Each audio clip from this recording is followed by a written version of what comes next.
On the latest episode of Zebras and Crocodiles here, I'll show you what I did. I got these guys in. They were a pain in the butt to get in. I actually grounded some down. Let me get up here for you. I actually had to ground some down to get them in here. But I got them in. They're quick connects, and then it goes in the 1/4" hose. I 3D printed this little guy because I broke the other one, and I'll show you that process there. Fifi.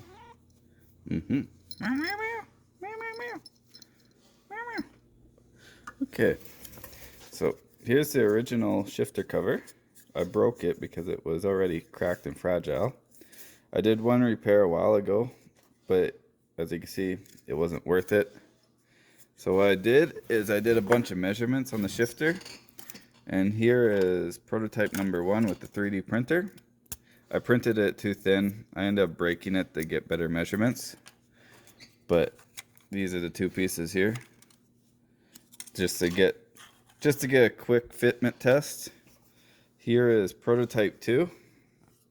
I made it thicker, and then I made some adjustments. With this one, these holes weren't perfectly right, so the cap was sitting a little bit down, and then on my shifter, this right there is off-centered, unlike the centered one, so it kind of rubbed the one wall, which I fixed in the final update here. So what I used to use is Google SketchUp for doing stuff like this, but it now costs money to export. So my brother showed me this site. It's called Tinkercad, and it allows you to basically you can use basic shapes or like words and stuff and use them to make them 3D. And as you can see, I have my shifter cover, and I also made a cap for the top, which looks like this right here. This is the first prototype that I tested for fitment. It works pretty good. This just goes in the top where the shifter usually tells you your gear positions. So I built both of these in here. This program actually didn't take me too long to figure out after getting used to it. It's basically, you can make objects, so you can cut in objects with basic shapes over here.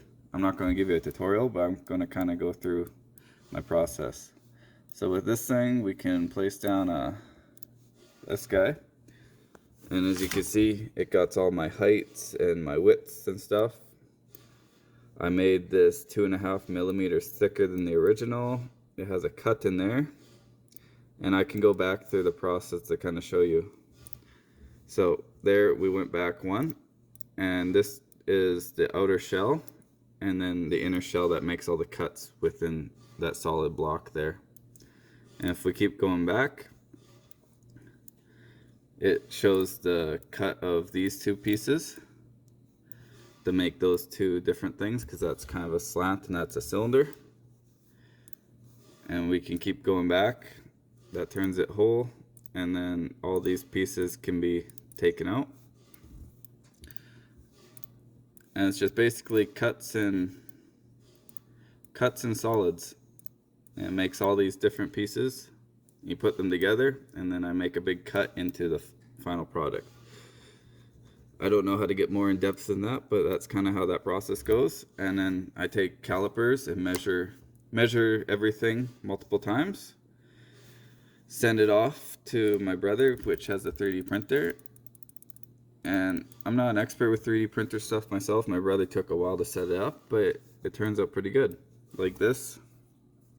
Like, I can do exact measurements, and it fits perfectly the way he has his printer set up. And to make stuff like this is really nice, instead of having to work with old material and try to fix this 100 times. I can just build a brand new one, and I can build as many as I want. I can prototype, and I can stick it in and have a nice cover that hides my hoses. So I spent probably about an hour doing a West Country rope, or whatever you call it, around this. I don't know words, but anyways, that covers all the hoses and stuff, and then I ran it up into here, which this is my nice new covering, which is sweet. Now I have I have gears again. So next thing on my thing is I'll show you the old one here. This is the old cap for the top of this, right there. And it was just a thin piece of metal that's all worn out and pressed down, and then it had this thing on top of it. And it's not very good. Like, it's all worn out over the years. So what I ended up doing is taking the 3D printer too, measuring this out, and building this on the 3D program. So it's just a solid piece that clicks in there. I cut out the ZXC, and then I put some paint. The paint kind of wasn't perfect, I guess, but I can fix that up in a touch-up. And then we're just going to glue this into there. Just a little bit of glue so I can peel it out if I need to get into this cap, but I don't think I'll ever need to get into the cap. Just like that. The crazy glue didn't work, but this is a pressure fit anyways. So there we go. We have a nice red on red shifter, just to add a little bit more style. And then I'm going to still stick the old shift pattern right here, so that's what I'll probably do next while I'm here. Look at all this, marking this up. That's what I get. Anyways, that'll be next plan here. Okay, we have our shifting pattern plate. I just stuck on some two-sided tape here, and see if we can do this with one hand.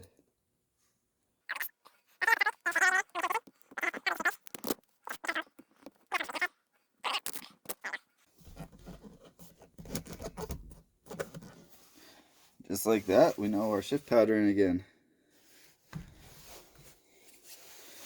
Oh, that makes me happy. Actually getting to work on this for a bit. Slowly getting closer. Just a bunch of small things, and then I still have to do the whole body and exhaust. But hey, the shifter, I can back in low gear again, which makes me super happy. And it's fast now, so I'll be able to shift like a crazy man instead of the old hoses that actually took a while.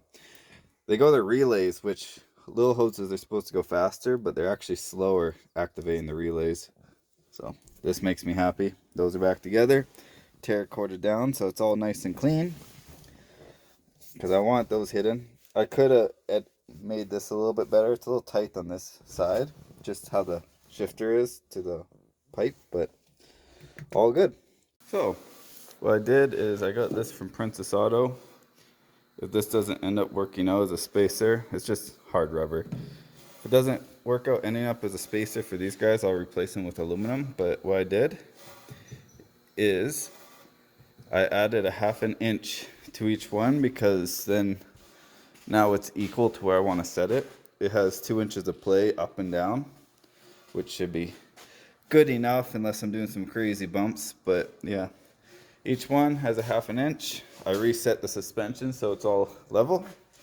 So the front, or the cab, should be dope skis. But yeah, if those rubbers break down, I would just replace them with aluminum. Aluminum. Trying to find a part number. I did show a part number in an earlier video, but I'll show again what I used. I don't know how to read that, but it's a Napa, and there's some numbers there.